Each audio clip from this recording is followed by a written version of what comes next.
अस्सलाम वालेकुम नाज़रीन, आप देख रहे हैं प्रोग्राम रियासत और अवाम और मैं हूं मारिया जलूल। नाज़रीन, गुज़श्ता रोज़ ICIJ ने दुनिया भर से ताल्लुक़ रखने वाली शख्सियात की जानिब से मुख्तलिफ ममालिक में कायम की गई ऑफशोर कंपनीज की तफसीलात जारी की हैं।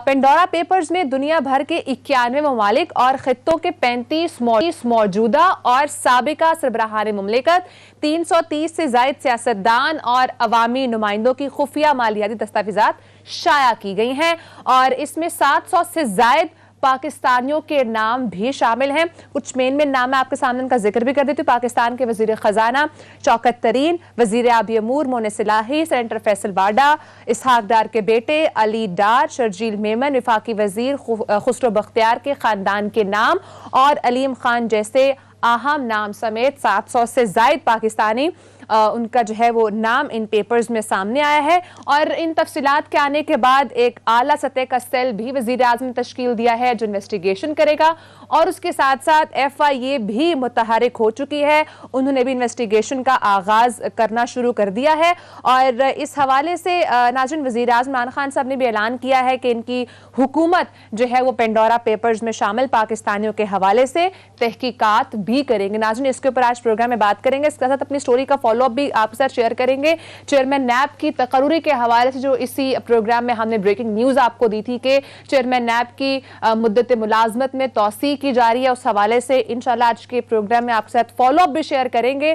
प्रोग्राम का आगाज नाज़रीन करते हैं। मेरे साथ मौजूद है सहाफ़ी तज्ज़ियाकार सिद्दीक जान और तज्ज़ियाकार अदील वड़ाइच। नाज़रीन, प्रोग्राम मुझे माहिर माशियात भी ज्वाइन करेंगे, इशफाक हसन साहब प्रोग्राम के सेकंड चंक में, उनसे ही पूछेंगे कि इस तमाम का इकोनॉमी के ऊपर क्या असर पड़ रहा है। सबसे पहले प्रोग्राम का आगाज मैं आपसे करूंगी। अदील, ये बताइएगा कि पहले एक पैनामा पेपर्स आए थे और उसमें गालिबन 400 से जायद पाकिस्तानियों के नाम शामिल थे, लेकिन उसका इम्पैक्ट बहुत ज्यादा था और उसके बारे में बात भी बहुत ज्यादा हुई थी, लेकिन गालिबन 2 लोग ही नाअहल करार पाए थे।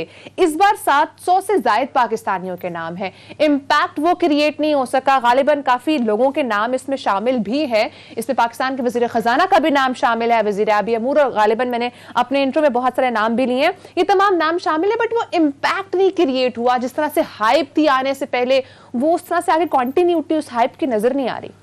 अच्छा, इसकी बहुत सारी वजूहात हैं हाइप क्रिएट ना होने की। एक बड़ी वजह तो ये है कि ये जब पैनामा पेपर्स जिस तरह जब पैनामा पेपर्स आए उसमें मियां नवाज शरीफ साहब, उनके अहले खाना का नाम था और उनके जो अपार्टमेंट से मुतल्लिक बातें 90 की दहाई से होती आ रही थी, जिसको किसी स्टेज पे वॉर्न करते थे, किसी स्टेज पे वॉर्न नहीं करते थे। उसमें मियां नवाज शरीफ साहब ने खुद उसकी हाइप क्रिएट करवाई। वो इस तरह हाइप क्रिएट करवाई मियां नवाज शरीफ साहब ने कि जब ये ICIJ की तहकीकात हो रही थी तो मैं चले नाम नहीं लेता, लेकिन किसी ने इंफॉर्मेशन लीक कर दी कि जी आपसे मुतल्लिक के पैनामा पेपर्स में नाम आ रहा है। फिर हुसैन नवाज साहब का एक इंटरव्यू अरेंज करवाया गया, उन्होंने बैठ के कहा अल्हम्दुलिल्लाह जी वो फ्लैट हमारे हैं। फिर उसके बाद क्या हुआ, जब लीक्स आ गई, फिर उसके बाद यानी इससे पहले एक एपिसोड हो चुका था जिसमें मरियम नवाज साहिबा ये कह चुकी थी कि हमारी यानी एक प्रोग्राम में हमारी लंदन तो क्या पाकिस्तान में भी मेरी कोई जायदाद नहीं है। फिर मियां नवाज शरीफ साहब ने इस मामले को पार्लिमान में खड़े होकर ये कहा उस वक्त कि जी हुजूर ये है वो जराए जो मशहूर फिक्रा बना। फिर अपने ही कही हुई बात को ऑन करने से इनकार कर दिया और कहा कि पार्लियामेंट में कही हुई बात जो है उसको तो इस्तिस्ना होता है, अदालत में उसको एविडेंस के तौर पर पेश नहीं किया जा सकता। शहबाज शरीफ के अलग बयान आ रहे थे, नवाज शरीफ साहब के अलग बयान आ रहे थे। जी, अलग बयान आ रहे थे। अच्छा, वो इस मामले को मियां नवाज शरीफ खुद उस लेवल पर ले गए कि उसमें शकूक व शुबहात पैदा होते गए। फिर उसमें चौधरी निसार की ये राय थी कि यह मामला अदालत में ना लेके जाया जाए, लेकिन मियां नवाज शरीफ साहब वो अदालतों के हवाले से उनके ज़हन में कुछ और था और उन्होंने कहा जी नहीं जाए अदालत में, मैं तो नायल हो ही नहीं सकता। मामला अदालत में चला गया। अदालत ने उनसे इस हवाले से जब पूछा तो वहां पर कतरी खत और इस तरह की चीजें आ गई और वहां पर उन्होंने अपने वकीलों के साथ ताउन करने से इनकार कर दिया। तो उसके बाद इतना मामले को कॉम्प्लिकेटेड कर दिया। अच्छा, मियां नवाज शरीफ कभी भी पनामा पेपर्स में डिस्क्वालीफाई ना होते, हुआ क्या कि कैपिटल FZE से मुतलिक उनके जो पासपोर्ट की तस्वीरें जो थी ना, उन्होंने अपने कागजात नामजदगी के साथ लगाई थी, उनमें एक वीजे अकामे की तस्वीर भी थी। वो उन्होंने जो अपने एसेट्स वाले वो जो गोशवारे हैं उसमें डिक्लेयर नहीं की हुई थी। हुआ ये कि जब सुप्रीम कोर्ट में ये कैपिटल एफजेड का मामला आया, उन्होंने कहा हाँ जी कैपिटल एफजेड जो है उसमें मैंने अकामा लेने के लिए मुलाजमत कर रखी है। उन्होंने एक मामले को गैर मुतनाजा बना दिया, हाँ जी हाँ जी हाँ जी करते गए, और उन्होंने कहा मैंने कौन सा डिस्क्वालीफाई होना है। पहली अपनी उनकी गलती वो थी। उसके बाद मामला फिर जब जीआईटी बनती है, जीआईटी में भी जब ताउन नहीं किया, जीआईटी ने इतने जब सबूत इकट्ठे किए, फिर मामला एहतसाब अदालतों में आया और आज तक ये मामला चल रहा है। अच्छा, ये जो मामला है, जो हम अभी ये पेंडोरा लीक्स की बात करते हैं, पेंडोरा पेपर्स की बात करते हैं, तो पेंडोरा पेपर्स की हाइप इसके आने से पहले इसमें भी कुछ इंफॉर्मेशन कुछ हलकों में लीक की गई, या जिस तरह से भी वो बाहर आई, उसमें जमान पार्क की रिहाइश जो है इमरान खान साहब के हवाले से ये आई कि ऐसे लग रहा था कि इमरान खान साहब की कोई ऑफशोर कंपनी आ जाएगी, शोर मच जाएगा, लेकिन पता चला कि वो एक रिहाइश गाह की दो मुख्तलिफ अतराफ में जो एंट्रेंस हैं, उसका जो नंबर 2 है वो किसी और का है, उसका इमरान खान से सबसे ताल्लुक नहीं है। इस हवाले से उन्होंने आईसीआईजी वालों ने इनसे रब्ता भी किया, उन्होंने कहा हमारा तो कोई ताल्लुक नहीं है, तो उसको इन्होंने डिसऑन किया। एक तो वो धचका लगा। उसके बाद फिर जिन लोगों के नाम आए, तकरीबन 7 के करीब ये पॉलिटिशियंस और इन अहम लोगों के नाम आए।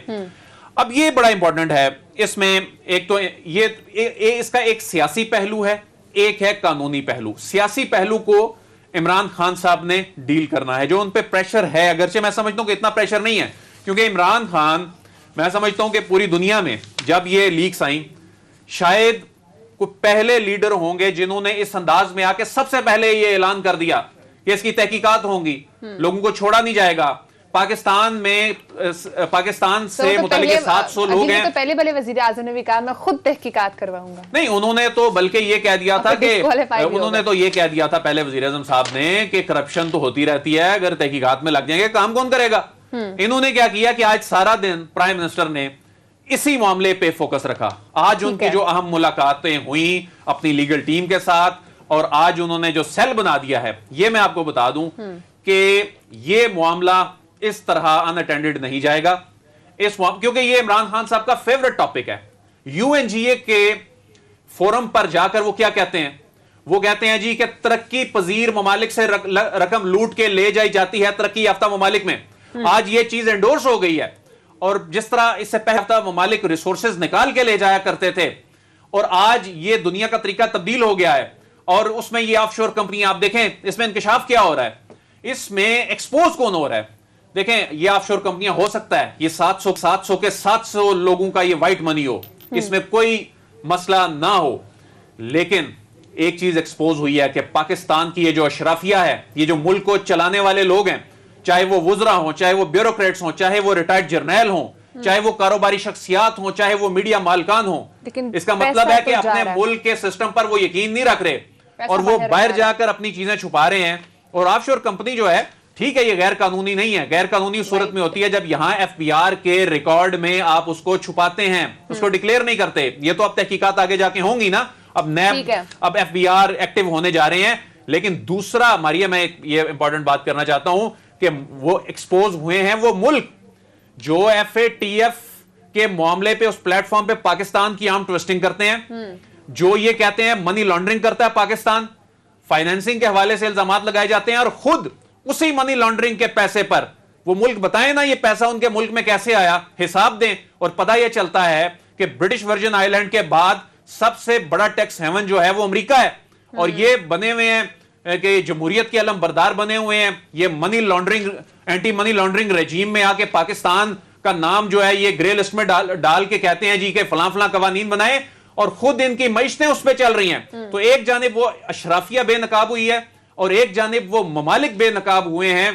कि जो इस अंदाज में अपनी मईशतें चला रहे हैं, और उनका मुनाफकाना जो चेहरा है वो सामने आया है। अच्छा सदीक, ये बताएगा, कहा यह जा रहा है कि दुनिया सहाफत की तारीख में की जाने वाली अब तक की सबसे बड़ी तहकीक है, जिसमें गालिबन 117 ममालिक में से 150 मीडिया इदारों से ताल्लुक रखने वाले 600 से ज्यादा रिपोर्टर्स ने भी हिस्सा लिया है, जिसमें पाकिस्तानी रिपोर्टर्स भी शामिल हैं।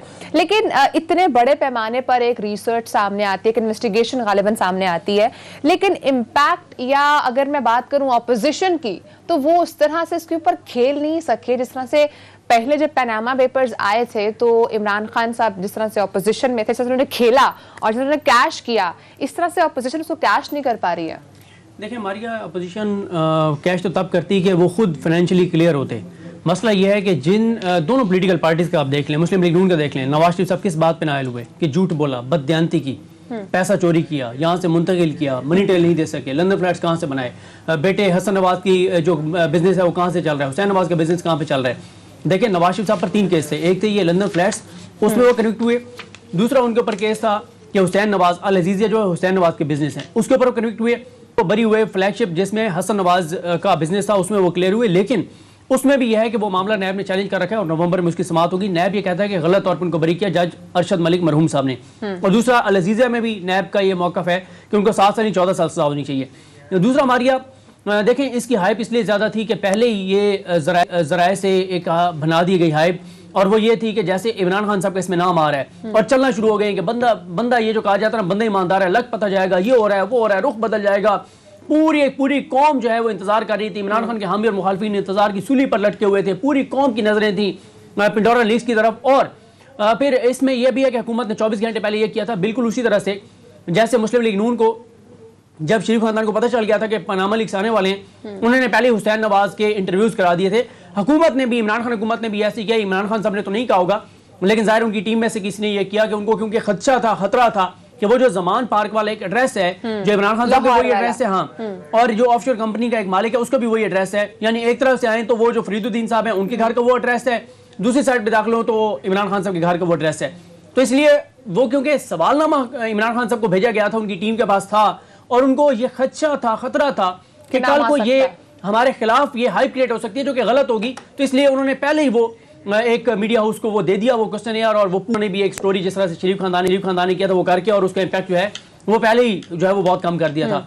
अच्छा देखें मारिया, अगर तो जैसे आज इमरान खान साहब ने, इसमें कोई शक नहीं है, 9:30 बजे पेंडोरा लीक्स आती हैं, 10:02 पे इमरान खान साहब ट्वीट कर देते हैं और आज मीटिंग करके ऐलान कर देते हैं कमीशन बनाने का। लेकिन अगर तो अदील वड़ाई साहब और मारिया साहबा, अगर तो ये काम इमरान खान साहब ने देना है शहजाद अकबर साहब को, तो फिर वो सुलह कर लें तो बेहतर है इन लोगों से, फिर ना ही करें तो बेहतर है। उसकी वजह यह है कि 3 सालों में कोई 1 रुपया बता दें कि शहजाद अकबर साहब बाहर से लेके आ सके हों, दुबई से, यूके से, बाहर से 1 रुपया वो लेके। इसमें कोई शक नहीं है कि बाहर के ममालिक इतने आसानी से पैसा नहीं देंगे। भाई आपके पास तो कानून है ना, आपने यहाँ क्या कर लिया उन लोगों का।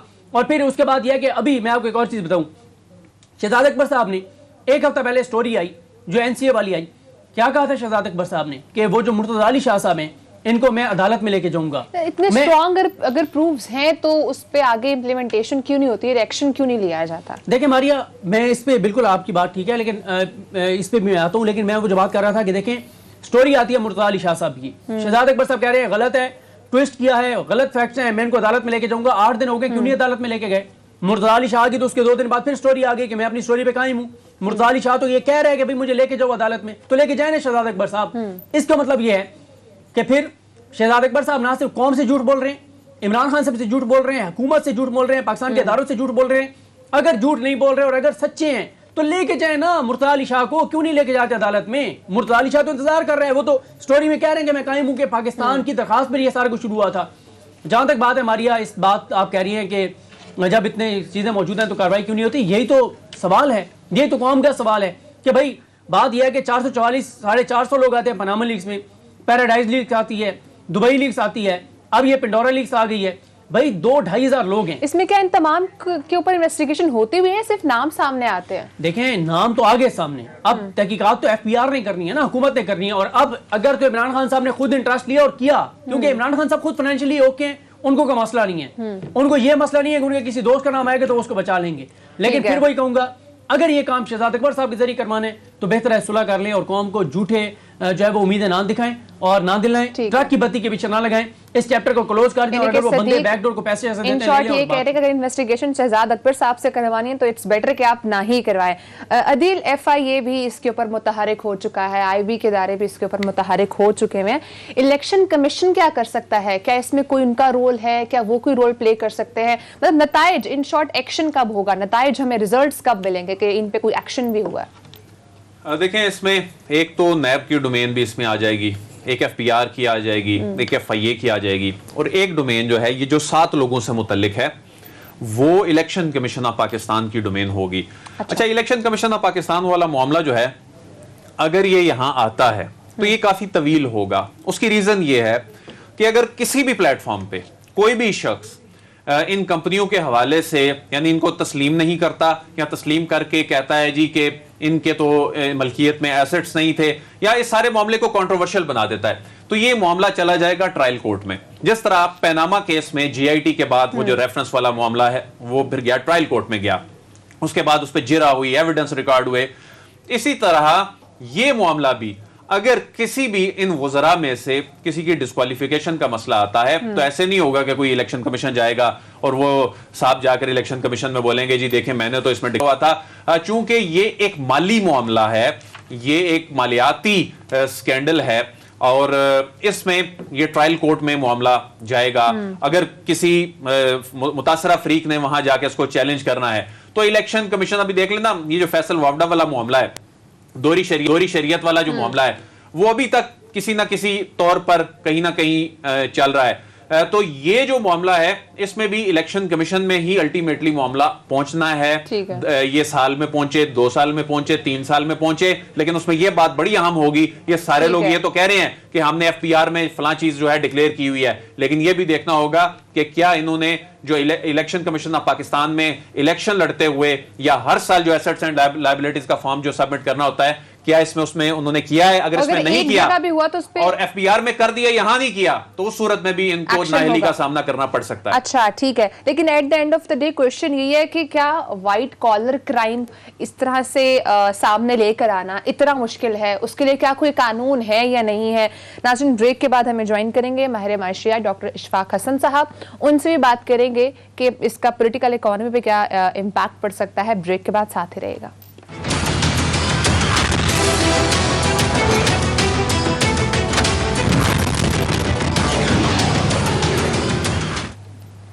वेलकम बैक नाज़रीन, ब्रेक पर जाने से पहले पेंडोरा पेपर्स के ऊपर बात हो रही थी। इस वक्त हमें माहिर माशियात डॉक्टर इशफाक हसन साहब ने भी ज्वाइन किया। सर बहुत शुक्रिया, आपने प्रोग्राम को टाइम दिया।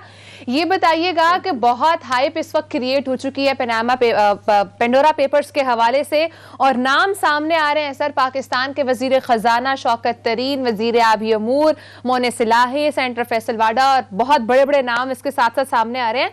700 से जायद पाकिस्तानियों के नाम इस पेपर के अंदर शामिल हैं। सर ये बताइएगा कि हमेशा इस तरह के पैनामा पेपर्स भी आए, सदीक पहले बात भी करे थे, बहुत सारी लीक्स आती रहती हैं, बट उन पर एक्शन उस तरह से लिया नहीं जाता है। अब फिर से शहजाद अकबर साहब को कह दिया गया है कि इस मामले को इन्वेस्टिगेट करे और एक इन्वेस्टिगेशन सेल भी बना दिया है। तो मुझे ये बताइएगा क्या इस पर कोई इंपैक्ट हो सकेगा? देखिए, बात यह है कि 2 चीजें होनी चाहिए, एक होना चाहिए विल और दूसरा होना चाहिए कैपेसिटी। मेरा अपना ख्याल है कि neither we have will nor we have capacity to investigate all these things. तो ये जब मैं मिनिस्ट्री ऑफ फाइनेंस में था तो हमारी एक ट्रेनिंग कराई गई थी और ये आप दोनों के लिए, तीनों के लिए भी बहुत लेसन है कि हर न्यूज की एक शेल्फ लाइफ होती है और वो पहले 2 दिन 3 दिन तो बहुत जो है वो हेडलाइन में रहेगा, उसके बाद वो फिर थोड़ा पीछे चले जाता, फिर होते होते महीने के बाद लोग भूल जाएंगे क्योंकि कोई नया इवेंट हो जाएगा। So Pakistan is a dynamic country जहां पर हर लम्हे कुछ न कुछ होता रहता है, तो इसलिए लोग भूलते चले जाते हैं माजी में क्या हुआ।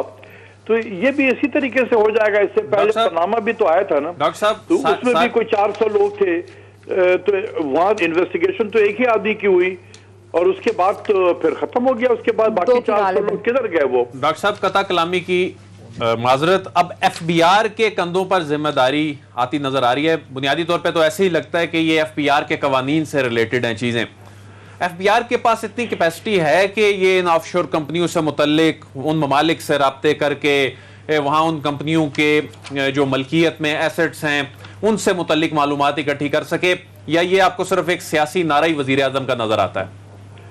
देखें, जब पहले पनामा वाला आया था ना तो उस वक्त भी एफबीआर की ड्यूटी लगी थी कि भाई इन लोगों को आप इन्वेस्टिगेट करें।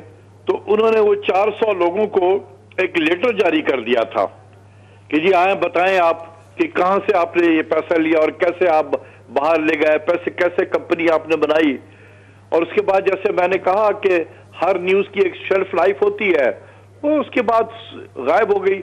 अब ये जागा इसलिए कि ये दोबारा ये 2016 के बाद 5 साल के बाद ये दूसरा आ गया पेपर, तो पेंडोरा पेपर आ गया है।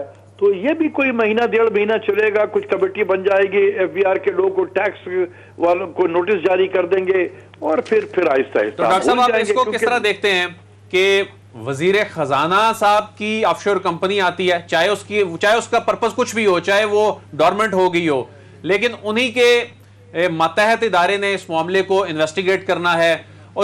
ये जो मॉरल ग्राउंड्स पे इस मामले को कैसे देखते हैं? और जो शौकत तरीन साहब जाहिर है बड़े अपराइट आदमी हैं, इस मामले में वो जो बात कर रहे हैं यकीनन वो दुरुस्त होगी, लेकिन इस मामले को इस अंदाज में कैसे देखते हैं कि वो हेड कर रहे हैं? देखिए, ये तो बात आपकी सही है कि वो कॉन्फ्लिक्ट ऑफ इंटरेस्ट भी हो जाता है, लेकिन चाहे मतलब ये है कि जेन्युइन ही हो, जैसे कि शौकत तरीन साहब बता रहे थे कि मैंने अपने बैंक में इन्वेस्टमेंट करवानी थी तो उसके लिए हम कंपनी खोल रहे थे। और डिक्लेयर्ड है। यार अगर इन्वेस्टमेंट करानी है तो सीधे सीधे इन्वेस्टमेंट भी तो कर सकता है ना, why you need a company. लेकिन बहरहाल कोई हो सकता है कि उनको फायदा हो सकता था उससे, या जो लोग इन्वेस्टमेंट कर रहे थे उनको कोई फायदा हो सकता था। लेकिन यह है कि जब इस किस्म की चीजें आती है ना, तो वो लोग जिनका भी नाम आता है, चाहे वो जेन्युइन ही क्यों ना हो, लोगों की नजर में सस्पेक्ट हो जाते हैं। लोग उनको अच्छी तरीके से, अच्छी नजर से नहीं देखते हैं। फौरन उनके जहन में कुछ और ख्यालात आने लगते हैं कि यार देखो इन्होंने लूटा है, पैसा ले गए। हालांकि इसमें बहुत सारे लोग नहीं ऐसा है, लेकिन फौरन जो इमेज बनता है लोगों का, वो एक बड़ा एडवर्स किस्म का इमेज आता है। मेरे ख्याल में यही उनकी सबसे बड़ी सजा होती है कि वो कौम की नजरों में एक दागदार से हो जाते हैं।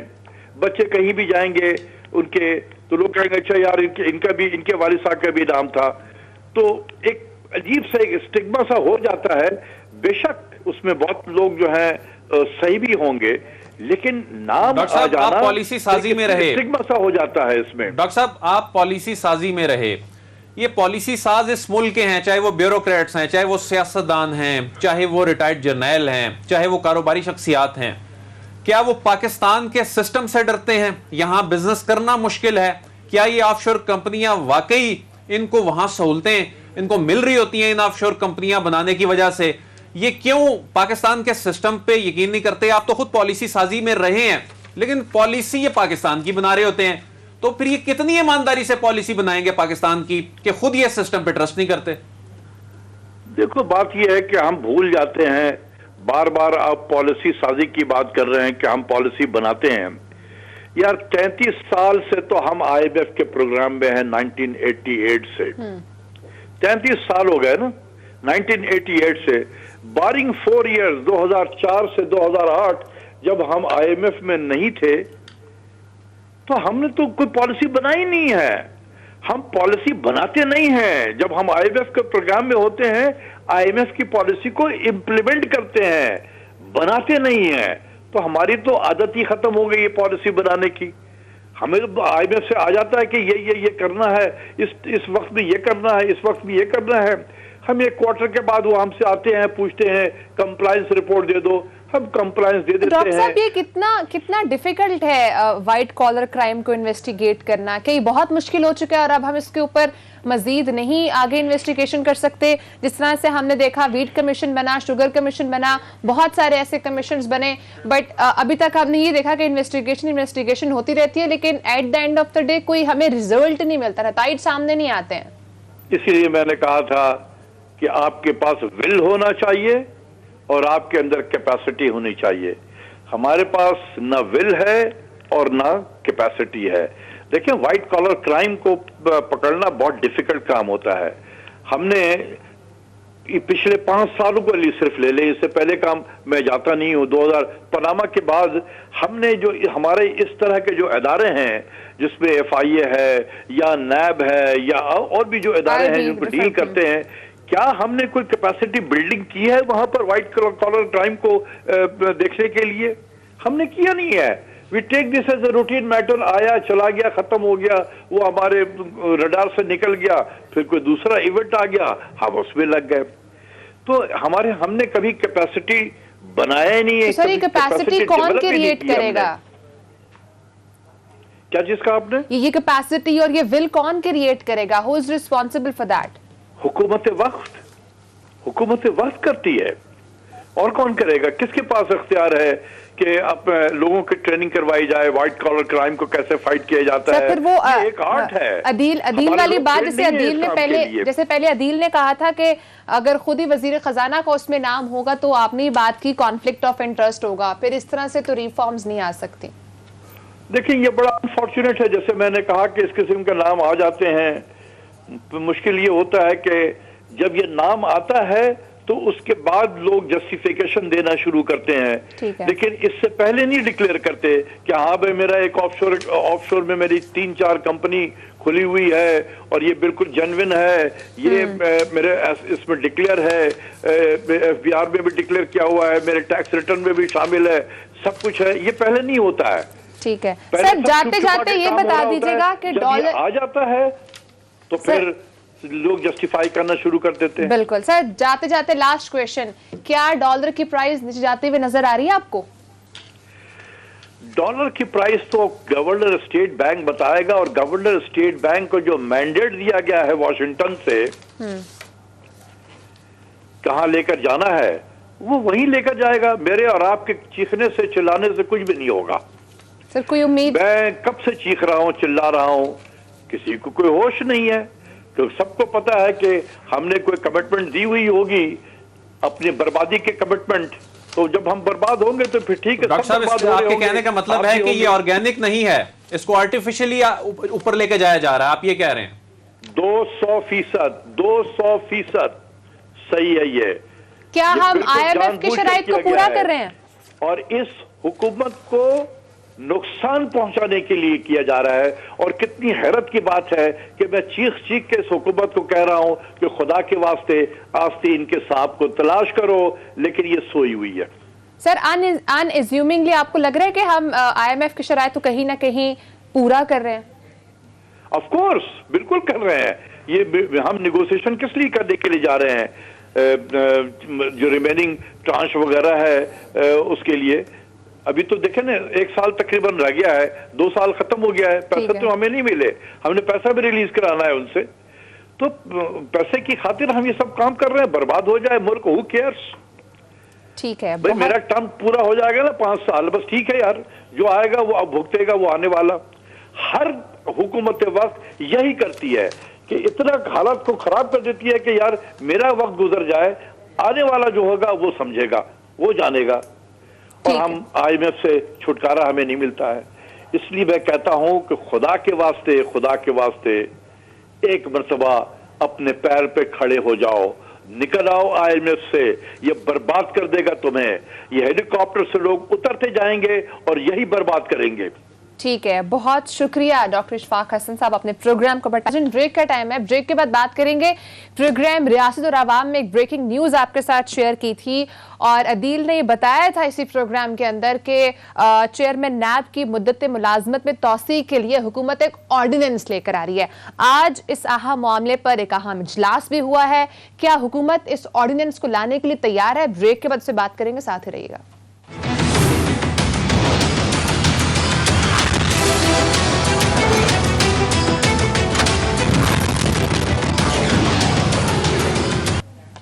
वेलकम बैक नाज़रीन, चेयरमैन नैब के मामले पर आज एक अहम इजलास हुआ है। अदील ने नाज़रीन प्रोग्राम रियासत और आवाम में एक ब्रेकिंग न्यूज़ जो है वो इसी प्रोग्राम में ब्रेक की थी और उसमें कहा गया था कि चेयरमैन नैब की मुद्दत मुलाजमत में तौसीक के लिए हुकूमत एक ऑर्डिनेंस लेकर आ रही है। अदील, ये बताइएगा, आज एक अहम इजलास भी हुआ है, क्या हुकूमत तैयार है चेयरमैन नैब की मुद्दत मुलाजमत में तौसीक के लिए ऑर्डिनेंस लाने के लिए?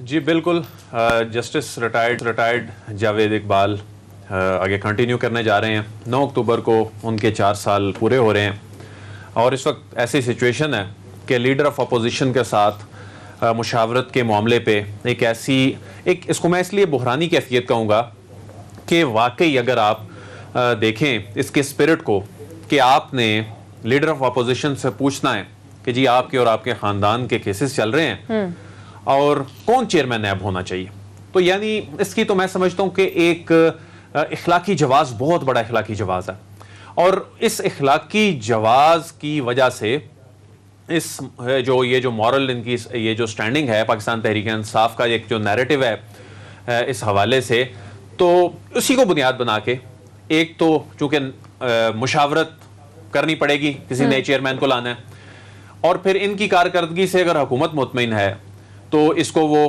कंटिन्यू कराने का भी इख्तियार इस तरह रखते हैं कि उसमें वो जो सेक्शन 6 है वो अमेंड हो जाएगा। अब उसमें एक जो नुक्ता है ना, पिछले चंद दिनों से, जब से 13 सितंबर से हमने खबर ब्रेक की है आज तक, एक नुक्ता जो है वो बड़ा अहम है कि ये मामला चूंकि आगे जाके अदालतों में भी चैलेंज होना है, तो इस लड़ाई को कानूनी तौर पर कैसे लड़ना है? क्या ये पर्सन स्पेसिफिक लेजिस्लेशन तो नहीं हो जाएगी? तो क्या ये सिर्फ चेयरमैन नैब की मुद्दत मुलाजमत में तौसीक के ऊपर तरमीम हो रही है या इसमें कोई और भी? इसमें देखें, इसमें वो विंडो फिर सबके लिए खुलेगी, और इसमें अभी तक जो ड्राफ्ट है, पहले मैं आपको ये बता दूं कि जो ऑर्डिनेंस है, चूंकि वो कौमी असम्बली और सेनेट के इजलास चल रहे हों तो ऑर्डिनेंस जारी नहीं हो सकता, वो अब खत्म हो गए हैं। ये ऑर्डिनेंस अब 5 या 6 तारीख को, यानी इस बात का इम्कान है कि 6 अक्टूबर तक ये ऑर्डिनेंस जारी कर दिया जाएगा। अच्छा, अब उसमें जो कमेटियों के इजलास रोजाना की बुनियाद पे हो रहे हैं ना, मतलब जब ये तय हो गया कि जावेद इकबाल साहब ने ही कंटिन्यू करना है, तो उसकी चाहे रीजन कोई हो, उनकी कारकर्दगी हो या हुकूमत का वो ग्राउंड्स हो जो हुकूमत ने बना रखी हैं, तो इसमें इंपॉर्टेंट बात यह है कि क्या ये इसको तसलसल का नाम दिया जाएगा या एक्सटेंशन का नाम दिया जाएगा, क्योंकि इन अल्फाज के भी फिर आगे जाकर इनको कानूनी तौर पर निमटना होगा अदालतों में जाकर।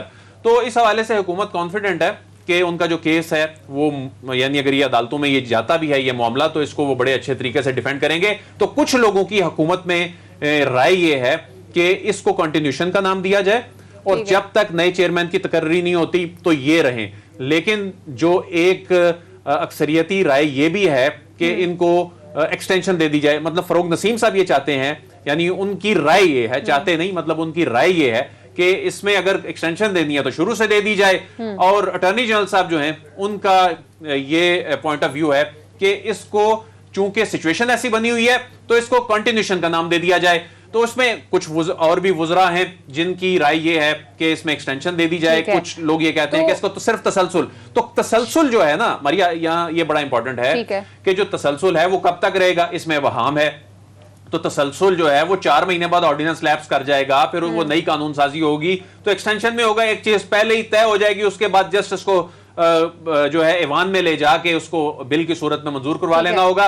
तो लेकिन जाहिर है हर इन दोनों जो अल्फाज हैं उनके अपने अपने इसकी जो कॉम्प्लिकेशंस जो हैं वो हो सकती हैं, लेकिन मेरा ख्याल है कि चेयरमैन नैब के हवाले से उनकी जो एक्सटेंशन है वही होगी। ब्रेकिंग आज के उसमें यही है कि 5 या 6 अक्टूबर को ये ऑर्डिनेंस पेश किया जा सकता है। नाज़रीन, अगले टॉपिक की तरफ मूव करते हैं। चलिए ये बताएगा, क्योंकि आप इस चीज को बहुत टाइम से फॉलो भी कर रहे हैं, जो मेडिकल के स्टूडेंट्स हैं वो पार्लियामेंट के बाहर धरना दिए बैठे हैं और उनका ये क्लेम है कि जो टेस्ट हुए हैं वो ठीक नहीं हुए हैं, और जिस कंपनी को ठेका दिया गया था उसमें बहुत सारी बेज़ाब्तियां भी हुई हैं।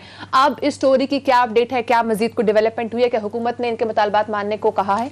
देखिए, अभी तक तो मुतालबात नहीं माने गए, और आज तादाद तलबा की ज़्यादा हो गई है, वालिदैन की ज़्यादा हो गई है, स्टूडेंट्स की ज़्यादा हो गई है। देखें मारिया, ये मामला इस तरह से जान नहीं छूटने वाली हुकूमत और हुकूमती इदारों की जब तक इसके ऊपर साफ और शफाफ तहकीकात नहीं होंगी। देखें, इमरान खान साहब हर मामले में शफाफियत के कायल हैं, हर मामले में वो कहते हैं कि मुझे कोई मसला नहीं है, कमीशन बना देते हैं, कमेटी बना देते हैं, वो तहकीकात कर ले। यहाँ पे भी करना यही पड़ेगा कि आपको एक कमीशन या कमेटी बनानी पड़ेगी। वो कमेटी या कमीशन इस सारे मामले को देखें, ये बहुत सेंसिटिव मैटर है। मेडिकल के कॉलेजेस के में दाखिलों के लिए ज़ाहिर वालिदैन बड़े सेंसिटिव होते हैं इस हवाले से। हर जो काबिल बच्चा होता है उसके वालिदैन की पहली प्रायोरिटी यही होती है कि उसका मेडिकल कॉलेज में दाखिला। और यहाँ पर जिस तरह से बेज़ाब्तियाँ सामने आ रही हैं, जिस तरह से सवालात उठ रहे हैं, जिस तरह के इल्ज़ामात लग रहे हैं, ज़रूरी है उनकी साफ और शफाफ तहकीकात। और क्या मसला है, पीएमसी को क्या मसला है? अगर उन्होंने सब कुछ ठीक किया है तो बना दें कमेटी, बना दें कमीशन। वालिदैन को बल्कि कहें कि आप 10 नाम सजेस्ट करें, किन लोगों पे आपको एतमाद है, उनके ऊपर कमेटी बना देते हैं। पीएमसी का जो इस वक्त तक रवैया है उससे ये लगता है कि दाल में कुछ काला है। जिस तरह से वो भाग रहे हैं तहकीकात से, तहकीकात के लिए उनको खुद को पेश करना चाहिए, उस कंपनी को पेश करना चाहिए अगर इसमें कोई दो नंबरी नहीं है, कोई बेज़ाब्ती नहीं है। वरना जिस तरह की चीजें आ रही हैं ये बहुत ही संगीन मामला हैं। ठेका आपने पहले दे दिया, कंपनी बाद में रजिस्टर, ये इल्जाम है सामने आ रही है। फिर जो इंटरनेट के क्या डाउन होना, फिर स्टूडेंट्स को उस तरह से कंप्यूटर का इस्तेमाल ना आना, आउट ऑफ कोर्स जो है वो सवालात आना, फिर की में जवाब जो है वो गलत होना, फिर टाइम तैयारी का कम देना, एक टेस्ट मुश्किल आ जाना, एक आसान आ जाना। तो ये सारे इल्जाम इनसे कैसे पीएमसी निकलेगा? इसलिए जरूरी है एक कमेटी और कमीशन तगड़ा किस्म का बनाना चाहिए। और मेरा ख्याल है हुकूमत को, हुकूमती वज़रा को जाके इंगेज करना चाहिए स्टूडेंट्स को, इनके वालिदैन को। 2 लाख बच्चे नहीं, 2 लाख फैमिलीज हैं। बिल्कुल ऐसी ही बात है। और एक ओवरऑल ऐसा निजाम होना चाहिए जिसके अंदर तमाम स्टूडेंट्स एक ही राहे में नापे जाए। उसके साथ साथ अगर इस तरह के प्रोजेक्ट स्टार्ट भी करने हैं तो उनके लिए पहले पायलट प्रोजेक्ट्स होते हैं कि वो किस तरह से आगे चल पाएंगे या नहीं भी चल पाएंगे। नाज़रीन, टाइम खत्म हो चुका है। इंशाल्लाह आपसे कल मुलाकात होगी। अपना बहुत सारा ख्याल रखिएगा। अल्लाह हाफ़िज़।